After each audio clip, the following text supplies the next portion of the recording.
This conversation starts off wild, and it only gets crazier.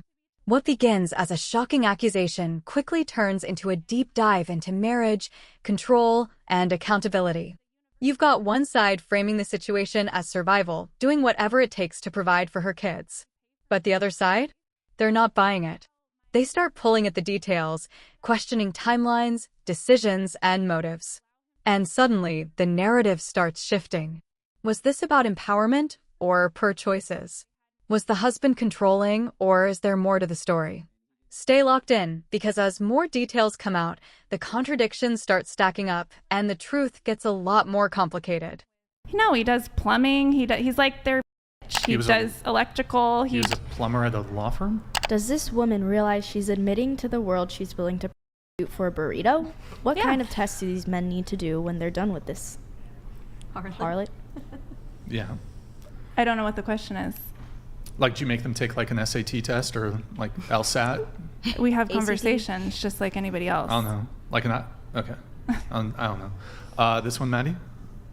So in other words, rather than working on and saving her marriage, she decided to go from loyal wife to single 3-0 foe, putting her own needs in front of your own children. So sad. I feel for the children. Well, guess what? Their dad only made $35,000 a year with a family of 5. And guess what? This guy was so controlling and insecure, he wouldn't let me work. So you do the math. I needed to leave in order to make a better life for my children, and I picked doing work that allowed me to be home safely raising my own kids, and I'm a sexy soul, so I'm very comfortable doing these things, and I would have been doing it anyway for free, so might as well get my bills paid. Doing what for free? Hold on. I would be going on dates or having sex with people or having conversations with people. Wait, while you were married? Well, I had my first marriage where we had agreed to monogamy. We were Christians and we had the whole typical setup. So I never would have done that in my marriage. You've been married multiple times? And then my second time, I tried it again and we did a non-traditional thing. So I didn't do it legally. I never agreed to monogamy. We had an open relationship. So you got married in a church? The first time, not in the church. But you said you were married a second time. So the second time we had our own ceremony and we did it our own way. It was non-traditional because I wasn't going to agree to any of that anymore. It just didn't fit me. And how many kids do you have? I have 3 children. I had them with my husband, my first husband. Yeah, they all have the same dad. You said he was making $35K? $35,000 What was he a doing year. for work?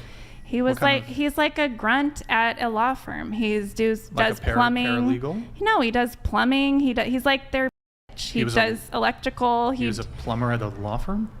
He's just a jack of all trade that was like a handyman? Yeah, kind of like a handyman. He would do some IT stuff for them.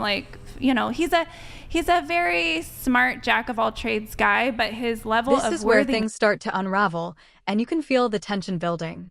She's painting a picture of a controlling husband who held her back financially, but then we hear she actually did go out, get a job, bring in her mother, and create a whole plan behind his back. So now the narrative gets blurry. Was he truly controlling, or was there a breakdown in communication and trust on both sides? Because here's the key issue. If someone is completely controlled, they typically don't have the freedom to make moves like that. This moment exposes a possible contradiction between how the situation is being described and what actually happened. So ask yourself, are we hearing the full story, or just one side framed in a certain way? But his level of worthiness was so low that he was never working himself up in life. I even went and worked at Cal Baptist full time, even though I didn't want to, so that he could go to college for free. And I thought you said he wouldn't let you work. Huh? I thought you said he wouldn't let you work. He wouldn't. I disobeyed, you could say. I disobeyed and got this job because I was like, look, you can go to college for free. I'll be a secretary. I moved my mom out from Colorado to watch the kids. So I was supporting my own mother because she needed a job anyway. And I was trying to provide a way for this man to get a college education so he could provide better for him. I literally did everything I could. Yeah, so technically it wasn't that controlling if you were able to do that. Well, no, he was so mean to me because I got the job. I only lasted 3 months because the marriage got so difficult because I had disobeyed and he wasn't okay with it. So I had to leave the job And then we're back to being broke. Pull that back up. Let's back up a little bit if you don't mind. Keep it for a second. Yeah. Hide it for a second. How exactly did you disobey when you're flying your mom out and all of this? He must have consented to at least some of that. He had to have, right? You can't just... You didn't get on the phone with your mom at like 1 o'clock in the morning. My mom was homeless. We're going to sneak you out here into the house without him knowing. You didn't do that, right? No, my mom was basically homeless. So she was just basically couch surfing around in Arizona, and I didn't fly her out. I had her drive out, and I asked her, can you watch the kids? I will rent you a room in another lady's house.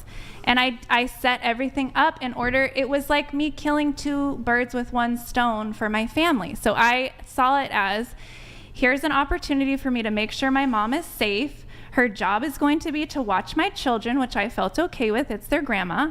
And I'm going to go be a secretary at the university where I got my master's degree at in order to bring in some extra money to basically pay for my mom's life and to allow my husband, who is obviously stuck in his financial development, it will allow him to go to college for free, because that was the program.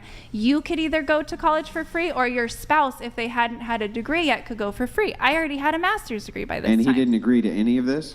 It's one of those things where you know what wives do. We're like, come on. He went along with it, not very happy about it, but it made logical sense. He agreed to it. It made logical sense. So I don't understand. So this is what I don't understand. It's like, you say he was super controlling, so controlling wouldn't even let you work, and then we find out. Well, it was very covert. It was hang on, let me finish. Hang on. I just let you go. Let me at least ask the question. Now this is the turning point, and it hits hard. The host flips the entire argument by asking a simple but powerful question. What if he didn't want the life you were pushing him toward? And suddenly, the dynamic shifts. Instead of him being the controlling one, it starts to look like she was steering the relationship in a direction he didn't choose. That's a huge reversal. Because control isn't just about restriction. It's also about pressure and expectation. If you're pushing someone into a path they don't want, even if you think it's better, that can still be controlling. This moment forces a deeper question. In relationships, where's the line between helping someone grow and trying to reshape them into what you want? Ask the question. Sure. But then we find out, well, wait a second. No, that's not really what happened. What actually happened was your mom, who's homeless, he moved into his house, right? No. We didn't move her into the house. I rented her a room with another single lady. She didn't live. We had a little tiny apartment. We had no money. We had a 2-bedroom apartment with... Wait. You just said that part of the reasons you went to work is so that you could support your mom. So I could kill 2 birds with basically making sure that my mom's basic needs were met, of having housing, being safe, and I could have this job that offered me this perk of letting this man get a degree for free at a private university. That would have cost us $50,000. So I was trying to create an opportunity that he couldn't say no to, is what you could say. And at the end of the day, he went along with it because it made logical sense, but he wasn't okay with it.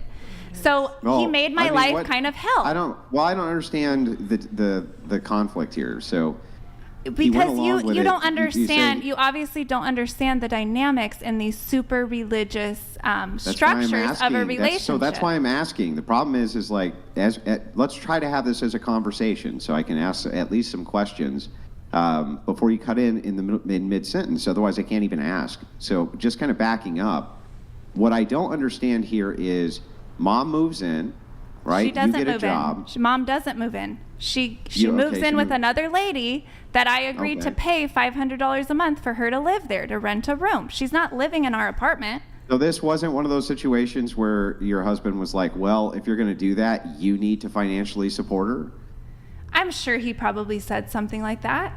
Yeah, I don't remember. That does sound logical to me. So this was a long time ago. We could get him on the phone. Well, look, that's your mom, and if she's homeless, maybe she's, maybe he thinks that she's a screw up or something like that. Well, to be honest, I sold it to the man more like, here's your ticket to get a college degree finally. The mom thing was kind of just, that's how the kids will get taken care of. It was neither here nor there, to be honest. It was more about, I'm creating an opportunity for this man to get educated in order to move our family up the financial ladder, even if it took 4 or 5 years for him to get it together. 5 seconds. Finish your point, please, and then Andrew can respond. Okay, so just real quick, what if he didn't want to? What if he didn't want to go to college? Well, obviously, at the end of the day, he didn't. Stop. Look, Andrew lets you speak. You got to let him finish his sentence before you respond. Go ahead, Andrew. Yeah. Just, and the thing is that's the most productive way for us to converse. By the way, I want to hear what you have to say, but I need you to hear what I'm saying as well. Otherwise, we're just going to come to bad conclusions. So, if husband says, "Well, I don't want to go to college. That's not my thing. Maybe I want to do a blue collar thing or work myself up, from the bottom of a job or something like this." You say, "Well, but I want to create this opportunity for you." But how are you creating an opportunity for somebody if they don't want to do that thing? Isn't that actually you who's the one who's being pushy? Yeah. You being the one who's being controlling. Wouldn't Yes. that be the opposite of him being controlling? Yes, you're right. And so that is the toxic part of our relationship that I learned. I picked the wrong guy, and he was not the man that I ultimately wanted to partner with or raise children with, because he didn't have that tenacity or that work ethic or that drive. And so yes, it was very toxic of me, and I understand why, our relationship, we stayed together basically because we were Christians and we didn't believe in divorce. Andrew, your response, and then I got to move things on. Yeah, no problem. Just quick last response. Who wanted the divorce? It was me. I left. Yeah. Okay. So you were controlling, and it became toxic, and then you. Well, he was demanded to controlling have a as well. We like attracts like. So we were two peas in a pod, just on the different end of the spectrum. Exactly. I don't believe that like attracts like. It does. By the end of this debate, the situation becomes a lot more complex than it first seemed. What started as a story about a controlling partner slowly reveals itself as a mutual dynamic where both sides contributed to the tension in different ways. She admits to being pushy, he may have been resistant, and together it created a toxic cycle. And that's the real takeaway here. Relationships aren't always one-sided. Sometimes it's not about one person being right or wrong, but about two people being incompatible and handling it poorly. The biggest lesson? You can't force someone into your vision of life, and when you try, it often backfires. If you found this debate as intense as we did, make sure to hit that like button, share your thoughts in the comments. Who do you think was really at fault here? And don't forget to subscribe for more high-level breakdowns like this.